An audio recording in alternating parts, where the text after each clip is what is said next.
Hello दोस्तों, मेरी कहानी वाले चैनल पे आप सबका स्वागत है।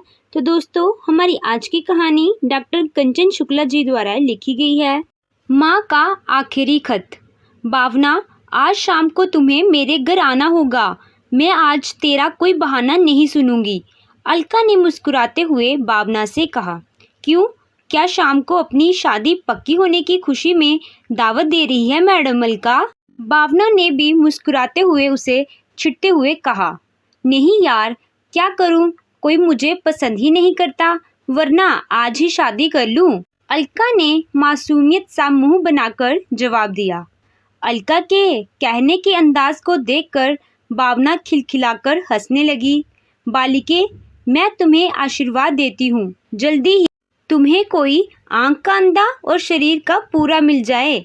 भावना ने आशीर्वाद देने की मुद्रा में गंभीर होकर कहा। भावना की बच्ची, अभी तुम्हें बताती हूँ, अलका ने भावना की ओर दौड़ते हुए कहा। वह दोनों इस समय कॉलेज के स्टाफ रूम में अकेली थी। भावना अलका से बचने के लिए भाग रही थी, तभी वह प्रोफेसर गायत्री जी से टकरा गई। अपने सामने अपनी सीनियर को देखकर भावना और अलका दोनों ही सिकपका गई। तुम दोनों लड़कियों को देखकर लगता ही नहीं है कि तुम लोग किसी कॉलेज की लेक्चरर हो। तुम्हें देखकर तो लगता है कि तुम दोनों कॉलेज स्टूडेंट हो, गायत्री जी ने गंभीर लहजे में कहा। माफ़ कीजिएगा मैडम, वह हम लोग भूल जाते हैं कि हम यहाँ लेक्चरर हैं। मैडम, गलती मेरी नहीं, इस अलका की है। यही मुझे दौड़ा रही थी और मैं आपसे टकरा गई। भावना ने मासूमियत सा जवाब दिया। अलका, तुम्हें नहीं भूलना चाहिए कि तुम यहाँ स्टूडेंट नहीं लेक्चरर हो। यह भागदौड़ करना अच्छी बात नहीं है, गायत्री जी ने गंभीरतापूर्वक कहा और कुर्सी पर बैठ गई।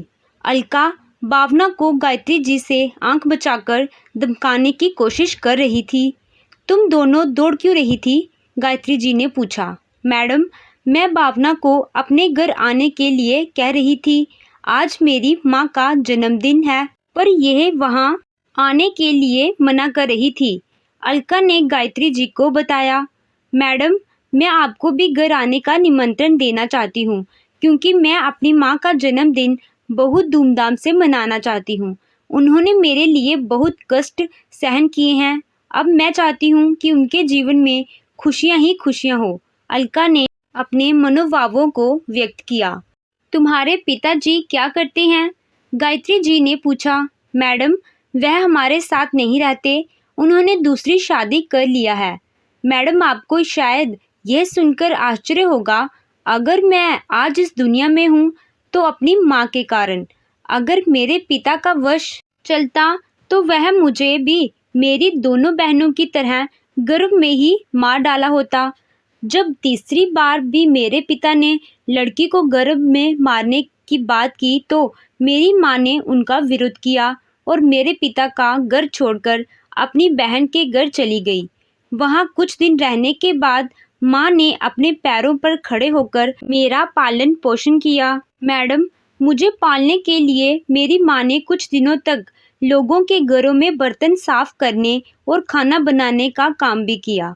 फिर जब उन्हें एक स्कूल में नौकरी मिली तो हमारे जीवन में खुशियाँ आई। माँ ने मुझे पढ़ा लिखा कर आज इस काबिल बना दिया है कि मैं अपना और अपनी माँ का ख्याल रख सकूं।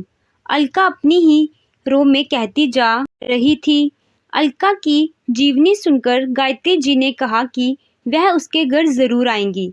उन्होंने कहा वह उस औरत से मिलना चाहती हैं जिसने अपने जीवन में इतना कष्ट सहन किया है, फिर भी विचलित नहीं हुई। गायत्री जी की बात सुनकर अलका खुश हो गई। शाम को सही समय पर भावना, गायत्री जी और कॉलेज की कुछ अन्य लेक्चरर्स अलका के घर पहुंच गई। अलका सभी को देखकर बहुत खुश हुई। जब वह सभी का परिचय अपनी माँ से करवाने लगी तो गायत्री जी अलका की माँ को देखकर चौंक गई और उसके मुंह से अनायास निकल पड़ा। आरती, तुम अलका की माँ हो? अलका की माँ आरती भी अपने कॉलेज की सहेली को देखकर चौंक गई और दोनों खुशी से एक दूसरे से लिपट कर रो पड़ी।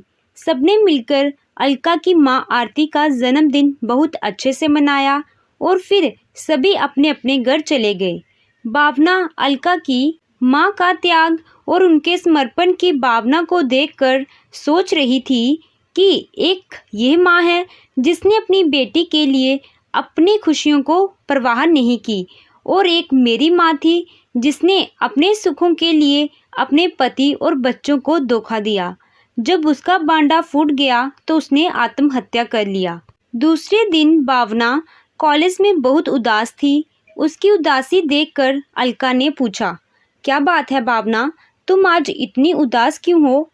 पहले तो भावना ने बात को टालना चाहा, पर अलका के जोर देने पर भावना ने बताया कि उसकी दादी और पिता ने बताया है कि उसकी माँ का चरित्र अच्छा नहीं था। जब यह बात सभी को पता चली तो उन्होंने आत्महत्या कर लिया। अलका, क्या माँ ऐसी भी होती है? भावना, मुझे नहीं लगता कि तुम्हारी दादी और पिता ने तुम्हें सच बताया है, क्योंकि जो चरित्रहीन होगा वह शर्म से आत्महत्या क्यों करेगा? ऐसा व्यक्ति तो बेशर्म हो जाता है, उसके पास शर्म कहाँ होती है? बात कुछ हो रही होगी। तुम्हारे घर वालों ने तुमसे झूठ बोला है, मेरा तो यही मानना है। आगे जैसा तुम सोचो। अलका ने अपने मन की शंका जाहिर की। अलका की बात सुनकर भावना भी सोचने लगी कि जब कभी भी वह अपनी माँ के विषय में पूछती तो उसकी दादी कहती, उस औरत के विषय में कुछ पूछने की जरूरत नहीं है, उसने हमारे खानदान पर कलंक लगाने का काम किया है। वह बहुत गुस्से में उससे कहती। उनकी जुलजुलाहट और गुस्से को देखकर भावना चुप हो जाती। भावना जब घर पहुंची तो उसी समय डाकिया ने उसे एक खत दिया। भावना ने उसे उलट पलट कर देखा। उस पर भेजने वाले का कोई नाम पता नहीं लिखा था। भावना खत लेकर अंदर आ गई। उसने कपड़े बदले, फिर अपने लिए चाय बनाई। चाय पीते हुए उसने उस खत को खोला तो उस लिफाफे के अंदर 2 खत थे। भावना ने एक खत को खोला, उस खत को पढ़ने लगी। वह खत उसकी बुआ रजनी ने उसे भेजा था, जिसके विषय में उसकी दादी और उसके ताऊजी ने बताया था कि उनकी मौत किसी बीमारी के कारण हो गई थी। अगर रजनी बुआ मर गई थी तो आज उन्होंने खत कैसे लिखा? भावना उस खत को दोबारा पढ़ने लगी। उसमें लिखा था, प्रिय भावना, सदा खुश रहो। जब ये खत तुम्हें मिलेगा तो तुम सोचोगी कि जब मैं मर गई हूँ तो मैंने तुम्हें खत कैसे लिखा।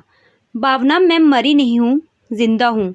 मेरे मरने की झूठी खबर तो बड़े भैया, माँ और तुम्हारे पिताजी ने लोगों के बीच फैलाई थी। मैं जहाँ हूँ उसका पता और मेरा फ़ोन नंबर इस खत में है। अगर तुम्हें मेरी बातों पर विश्वास होगा तो मुझसे बात करना। मैं आज अगर जिंदा हूँ तो पार्वती भाभी के कारण, वरना मेरे भाई और माँ ने तो कब का मुझे मार दिया होता। भावना, मैं एक लड़के से प्यार करती थी। उसका नाम सुधीर था। वह बहुत अच्छे थे पर गरीब थे। मेरे भाई और माँ को जब मेरे प्यार के विषय में पता चला तो उन्होंने मुझे बहुत मारा और मुझे कमरे में बंद कर दिया। मेरी शादी अपनी ही तरह एक अमीर खानदान में तय कर दी। जिस लड़के से मेरी शादी होने वाली थी वह लड़का शराबी और अय्याश था और मुझसे उम्र में बहुत बड़ा भी था। उसकी पहली पत्नी की मौत हो गई थी। उसके 2 बच्चे भी थे। फिर भी मेरी माँ ने मेरी शादी वहाँ करनी चाहिए। जब तुम्हारी माँ को पता चला कि यह लोग मेरी जिंदगी बर्बाद करना चाहते हैं तो भाभी ने अपने दूर के रिश्ते के भाई से कहकर मेरे और सुधीर के भागने का इंतज़ाम कर दिया। मैं घर से भागना नहीं चाहती थी। मैं अपने प्यार को भी भूल जाती अगर वह लड़का अच्छा होता जिससे मेरी शादी होने वाली थी। अगर मेरी शादी वहाँ हो जाती तो मैं जीते जी मर गई होती। इसलिए मैंने सुधीर के साथ भागने का निश्चय किया। यहाँ आकर हमने शादी कर लिया। सुधीर ने अपना बिजनेस शुरू किया। कुछ दिनों बाद उनका बिजनेस बहुत अच्छा चलने लगा। मेरे 2 बच्चे हैं, एक लड़का और एक लड़की। लड़की की शादी हो गई है और मेरा बेटा अमेरिका में पढ़ाई कर रहा है। यहाँ तुम्हारा भाई अवनीश पढ़ रहा है। अवनीश से मेरी बात होती रहती है। यह तो मेरी कहानी थी। अब मैं तुम्हें एक खत भेज रही हूँ। ये खत तुम्हारी माँ ने मरने से पहले तुम्हारे लिए लिखा है और उन्होंने उसे मेरे पास भेज दिया। उस खत में लिखा है कि जब तुम अपने पैरों पर खड़ी हो जाओ तो वह खत मैं तुम्हें दे दूं। तुम्हारी माँ के विषय में मैंने अपने खत में कोई जिक्र नहीं किया है, क्योंकि भाभी अपने विषय में तुम्हें स्वयं बताना चाहती थी। तुम्हारे नाम तुम्हारी माँ का यह पहला और आखिरी खत है। इसे पढ़ने के बाद तुम्हें पता चल जाएगा कि तुम्हारी माँ कैसी थी, उनके साथ क्या क्या हुआ और उन्होंने आत्महत्या क्यों की। भाभी की सच्चाई अवनीश को पता चल गई है, इसलिए वह भारत नहीं आना चाहता। तुम्हारी बुआ रजनी। अपनी बुआ का खत पढ़कर भावना स्तंभ रह गई। उसने जल्दी से अपनी माँ का खत खोला। खत बहुत पुराना था, लगभग 20-22 साल पुराना। भावना खत पढ़ने लगी। खत उसे ही संबोधित करते हुए लिखा गया था। मेरी प्यारी बिटिया, सदा खुश रहो। जब तुम्हें मेरा यह खत मिलेगा तो मैं तुमसे बहुत दूर दूसरी दुनिया में रहूंगी और वहीं से तुम्हें अपना खत पढ़ते हुए देखूंगी। भावना, जब तुम यह खत पढ़ोगी तब तुम मुझसे नफरत कर रही होगी, क्योंकि तुम्हारे घर वाले तुम्हें यही बताएंगे कि मैं चरित्रहीन औरत थी और मैंने शर्म से आत्महत्या कर ली। हाँ भावना, मैं आत्महत्या करने जा रही हूँ। उससे पहले मैं तुम्हें यह खत लिख रही हूँ। यह खत तुम्हें जब मिलेगा तो मेरी मौत हुए एक युग बीत गया होगा। मैं तुम्हारा यह खत तुम्हारी बुआ रजनी के पास भेज दूंगी। समय आने पर रजनी तुम्हें यह खत दे देगी। अब मैं अपनी आप बीती तुम्हें सुनाने जा रही हूँ। भावना, मेरा जन्म एक गरीब परिवार में हुआ था। मैं बहुत सुंदर थी। मेरी सुंदरता ही मेरे लिए अभिशाप बन गई। एक दिन मुझे एक शादी में तुम्हारी दादी ने देख लिया और मेरे पिता से अपने छोटे बेटे के लिए मेरा हाथ मांगा। तुम्हारी दादी का कहना था कि तुम्हारे पिता मेरी सुंदरता पर मोहित हो गए हैं, इसलिए वह मुझसे शादी करना चाहते हैं। ये सुनकर मुझे और मेरे घर वाले दोनों को विश्वास नहीं हुआ, पर यह सच था। मैं शादी करके आंखों में लाखों सपने संजोए अपने ससुराल आ गई। वहाँ बहुत भव्य स्वागत हुआ। घर में तुम्हारी दादी, तुम्हारे ताऊजी जो वहाँ के मठ के मठाधीश थे, उन्होंने शादी नहीं की थी, क्योंकि मठाधीश को शादी करने का अधिकार नहीं था। मठाधीश का पद बहुत ऊंचा था। वहाँ के लोग तुम्हारे परिवार की बहुत इज्जत करते थे। तुम्हारे पिताजी खेत और जिम्मेदारी का काम देखते थे। हवेली बहुत बड़ी थी, पर वहाँ नौकर चाकरों की संख्या बहुत कम थी। जो थे वह उस हवेली के बहुत वफादार थे। शादी की पहली रात मैं तुम्हारे पिताजी का इंतज़ार कर रही थी। रात बहुत हो चुकी थी, पर अभी तक वह नहीं आए थे।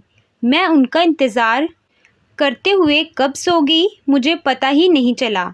फिर जब मेरी नींद खुली तो मैंने अपने पास तुम्हारे ताऊजी को देखा। मैं घबरा गई। तब उन्होंने जो कहा उसे सुनकर मेरे पैरों तले ज़मीन खिसक गई। उन्होंने कहा कि मेरा छोटा भाई किसी औरत के साथ शादी करने के लायक नहीं है। मैंने संन्यास ग्रहण कर लिया है, परंतु इस खानदान को वारिस देना भी ज़रूरी है, इसलिए ये सब करना ज़रूरी है। और फिर हमारे मिलन से जो संतान पैदा होगी वह मेरे छोटे भाई की कहलाएगी। मेरी माँ ने तुम जैसी लड़की को इसीलिए अपनी बहू बनाया है, जिससे तुम कोई विरोध ना कर सको। अब हमारी बात मानने के अतिरिक्त तुम्हारे पास दूसरा कोई चारा नहीं है। यदि तुमने विरोध करने की सोची तो तुम्हारी छोटी बहन को कोठे पर बैठने के लिए मजबूर कर दूंगा और तुम्हारे बूढ़े माँ बाप का जीवन मुश्किल कर दूंगा। तुम्हारे ताऊजी की बात मानने के अतिरिक्त मेरे पास कोई दूसरा उपाय नहीं था। तुम्हारे ताऊजी हर रात मेरा और मेरी आत्मा का बलात्कार करते। वह एक वहशी जानवरों की तरह मेरे साथ पेश आते। इसी बीच तुम्हारी बुआ को प्यार हो गया। जब तुम्हारे ताऊजी को यह बात पता चली तो उन्होंने उनकी शादी एक अय्याश व्यक्ति से तय कर दी। तब मैंने तुम्हारी बुआ को घर से भगा दिया, क्योंकि मैं नहीं चाहती थी कि मेरी तरह उनका जीवन भर नर्क बन जाए। तुम्हारी दादी और ताऊजी को मुझ पर शक हो गया। तुम्हारे ताऊजी मुझे और ज़्यादा परेशान करने लगे। घर के अंदर वहशी जानवरों की तरह व्यवहार करने वाला व्यक्ति बाहर धर्मात्मा बना फिरता था। इसी बीच तुम्हारा और तुम्हारे भाई का जन्म हुआ। मैं माँ तो बनी, पर तुम्हारी दादी तुम दोनों भाई बहन को मेरे पास रहने नहीं देती थी। सिर्फ दूध पिलाने के लिए मुझे देती थी। जब तुम 3 साल की थी तब तुम्हारे भाई का जन्म हुआ था। तुम्हें शायद मेरी कुछ याद हो, या हो सकता है कि तुम्हें मैं याद ही ना हूँ। तुम्हारे भाई के जन्म के बाद मुझ में विद्रोह की भावना उत्पन्न होने लगी। जब इस बात का एहसास तुम्हारे पिताजी, ताऊजी और दादी को होने लगा, तो तुम्हारे ताऊजी के अंदर का जानवर और ज़्यादा खूंखार हो गया। अब मुझसे बर्दाश्त करने की क्षमता समाप्त होने लगी, क्योंकि मुझे घर से बाहर निकलने की आज़ादी नहीं थी। तुम्हारा भाई जब 3 महीने का था, उस दिन मुझे बहुत तेज़ बुखार था, पूरे बदन में दर्द था। दोपहर का समय था, तभी तुम्हारे ताऊजी आए और उन्होंने मेरे साथ ज़बरदस्ती की। मैं बीमारी की हालत में उनके बहसपने को झेल नहीं पाई और बेहोश हो गई। जब मुझे होश आया तो मेरे अंदर उठने की शक्ति नहीं थी। अब मुझ में जीने की लालसा समाप्त हो गई थी। मैं किसी तरह उठी। मैंने तुम्हें खत लिखा। उस खत को घर की एक वफादार नौकर दनिया को दिया। दनिया सब जानती थी, पर मेरे लिए कुछ कर नहीं सकती थी। मैंने दनिया को वह खत दिया और कहा, यह डाक पेटी में डाल दो। वह पढ़ी लिखी तो थी नहीं, उसे क्या पता चलता कि यह खत मैं किसे भेज रही हूँ। उसके पहले मैंने जहरीली जड़ी बूटी खा लिया था। कुछ देर बाद मेरी मौत हो गई। बाहर वालों को तो पता ही नहीं रहा होगा कि मैंने आत्महत्या की है। उन्हें बताया गया होगा कि मुझे किसी जहरीले जानवर ने काटा और मेरी मौत हो गई। पर घर वाले सच्चाई जानते थे। बड़े होकर तुम लोग कहीं मेरे विषय में कुछ जान ना जाओ, इसलिए मुझे विश्वास है कि तुम्हारे घर वालों ने शुरू से ही तुम लोग दोनों भाई बहन के मन में मेरे खिलाफ जहर भरना शुरू कर दिया होगा। उन्होंने मुझे ही गलत साबित किया होगा, क्योंकि मैं तुम्हारे घर वालों के दोहरे व्यक्तित्व के बारे में जानती हूँ। मेरी बेटी, जब तुम ये खत पढ़ोगी तो तुम्हें तुम्हारे घर वालों की बारे में पूरी जानकारी मिल जाएगी। पर यह सब जानने के बाद तुम अपने घर वालों को पुलिस के हवाले नहीं करना, बल्कि अगर तुम चाहती हो कि तुम्हारी माँ की आत्मा को शांति मिले, तो तुम दोनों भाई बहन उन लोगों से दूर चले जाना। यही उन लोगों की सबसे बड़ी सज़ा होगी। ईश्वर स्वयं उन्हें उनके किए की सज़ा देगा। तुम दोनों भाई बहन अपने घर वालों को उनके घिनौने रूप का आईना दिखा देना। अब खत लिखना बंद कर रही हूँ। मेरा पूरा शरीर शिथिल पड़ रहा है, क्योंकि मैंने जहर खाने के बाद खत लिखना शुरू किया था। ये मेरा पहला और आखिरी खत है तुम्हारे लिए। मैं तुम्हारे भाई को खत नहीं लिखूंगी। तुम इसी खत को उसे पढ़ने को दे देना। तुम लोग सदा खुश रहो, यही मेरी मनोकामना है। तुम्हारी बदनसीब माँ पार्वती। अपनी माँ का खत पढ़कर भावना का हृदय दर्द से कराह उठा। अपने घर वालों से घृणा होने लगी। उसने अपने भाई को फोन मिलाया, उसे सभी बातें बताई। तब अविनाश ने कहा कि वह माँ का खत पढ़ चुका है, इसलिए मैं इधर 1 साल से अपने घर नहीं आया। आपकी नौकरी नहीं लगी थी, इसलिए बुआ के कहने पर मैं चुप था। अब मैं भारत आ रहा हूँ और हम दोनों आखिरी बार उस हवेली में एक साथ चलेंगे। उन पापियों को उनके पापों का वही खाता दिखाने अविनाश ने घृणा से कहा। 1 सप्ताह बाद अविनाश और भावना अपने पुश्तैनी हवेली पहुंचे। उन दोनों को एक साथ देखकर उसकी दादी बहुत खुश हुई। उन्होंने भावना और अविनाश के आने की खबर अपने बड़े बेटे को दी। कुछ देर बाद भावना के ताऊजी वहां पहुंचे। उन्हें देखकर दोनों ने हाथ जोड़कर कहा, प्रणाम पिताजी। अपने लिए पिताजी का संबोधन सुनकर उसके ताऊजी के साथ साथ उसकी दादी और उसके दिखावे के पिता भी चौंक गए।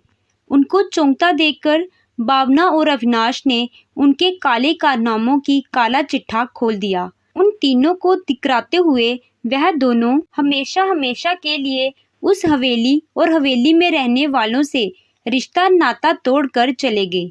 वह तीनों पापी इंसान अपने ही पाप के बोझ के नीचे दबे हुए उस पापी हवेली में अपने पापों के साथ अकेले रह गए। तो दोस्तों, आपको ये कहानी कैसी लगी? कहानी अच्छी लगी हो तो वीडियो को लाइक कीजिएगा, चैनल पे नए हो तो चैनल को सब्सक्राइब कीजिएगा। Thank you.